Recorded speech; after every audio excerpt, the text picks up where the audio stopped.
Vote चोरी के आरोप पर चुनाव आयोग ने दिया विपक्ष के सवालों का जवाब, मगर अखिलेश ने फिर दागा गंभीर सवाल। बोली ऐसी बात कि हर कोई देखता रहे क्या। अखिलेश के साथ डिंपल यादव ने भी संभाला मैदान। चुनाव आयोग के बयान पर छिड़ा घमासान, आरोपों की लगाई झड़ी, सियासी गलियारों में चर्चा छिड़ी। इधर चुनाव आयोग ने विपक्ष के वोट चोरी के आरोपों का जवाब दिया, तो वहीं अब अखिलेश यादव ने चुनाव आयोग के साथ दो हाथ करने की सोच ली है, जिसने सियासी गलियारों में जबरदस्त हलचल मचा दी है। क्योंकि अखिलेश के साथ साथ अब डिंपल यादव ने भी कमान संभाल ली है, जिसने सपाइयों का जोश हाई कर दिया है। यहाँ तक कि अखिलेश ने इस बार योगी के मंत्री को भी आड़े हाथ लिया और उनके वीडियो पोस्ट कर यूपी की सियासत को हिला दिया है, जिसे जानकर आप भी दंग रह जाएंगे, क्योंकि अखिलेश पुख्ता सबूत के साथ अब आर पार के मूड में आ चुके हैं। खबरों की माने तो सपा अध्यक्ष अखिलेश यादव ने चुनाव आयोग और बीजेपी पर तीखा हमला बोलते हुए आरोप लगाया कि पिछड़ों के वोट जानबूझकर काटे जा रहे हैं। अखिलेश ने कहा कि अगर चुनाव आयोग हमें सही वोटर लिस्ट उपलब्ध कराता है तो हर सवाल का जवाब साफ हो जाता है। उनके मुताबिक बीजेपी सिर्फ दिखावा कर रही है कि पिछड़ा वोट उन्हें मिल रहा है, लेकिन सच्चाई ये है कि लाखों वोट डिलीट हो रहे हैं। शाहगंज और छिबरागंज जैसे क्षेत्रों में सपा ने कम वोट से हार का जिक्र करते हुए आयोग की निष्पक्षता पर सवाल उठाया।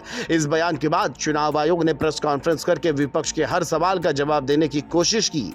आयोग ने स्पष्ट किया कि चुनाव प्रक्रिया पूरी तरह पारदर्शी है और वोटर लिस्ट में कोई मनमानी नहीं हो रही है। लेकिन अखिलेश यादव ने इसे नजरअंदाज करते हुए कहा कि चुनाव आयोग सिर्फ बीजेपी की सुनता है, यूपी में हर अधिकारी बीजेपी के निर्देश पर काम कर रहे हैं।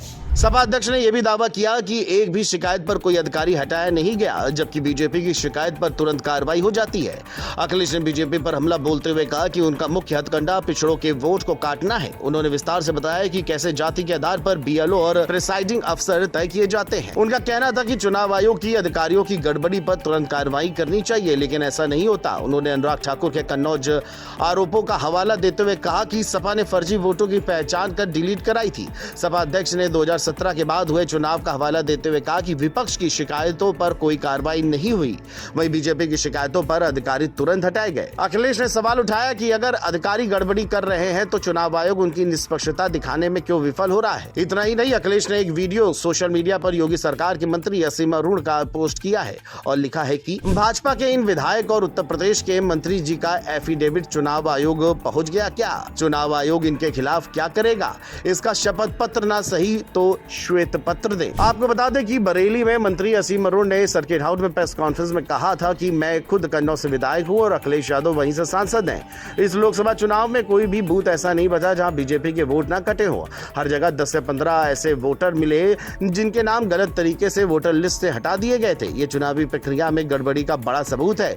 इस बयान को लेकर अखिलेश ने निशाना साधा है। वहीं डिंपल यादव भी उनके साथ कंधे से कंधा मिलाकर मैदान संभाल रही है। डिंपल यादव ने भी कहा कि चुनाव आयोग से माफी मांगने का सवाल ही नहीं उठता। अगर नेता प्रतिपक्ष ये कह रहे हैं कि वोट चोरी हो रहे हैं तो चुनाव आयोग को सबूत देकर बताना चाहिए कि ऐसा नहीं है। उन्होंने दावा किया कि अखिलेश यादव ने 18,000 मतदाताओं के हलफनामे आयोग को सौंपे हैं, जिनके नाम लिस्ट से काटे गए या खामियों के चलते वे वोट नहीं डाल पाए। ऐसे में हलफनामे के बावजूद प्रेस में आकर झूठ बोलना आयोग की कार्यप्रणाली पर गंभीर सवाल खड़ा करता है। अब जहां एक और चुनाव आयोग ने प्रेस कॉन्फ्रेंस में जवाब देकर विपक्ष के आरोपों को खारिज करने की कोशिश की, वहीं अखिलेश यादव ने इसे चुनौती मानते हुए पूरी प्रक्रिया पर सवाल उठाए हैं, जिसकी वजह से इस मामले में राजनीति भी तेज हो गई है। अब आगे क्या होगा यह देखने वाली बात होगी। आप देखते रहिए लोकमंच।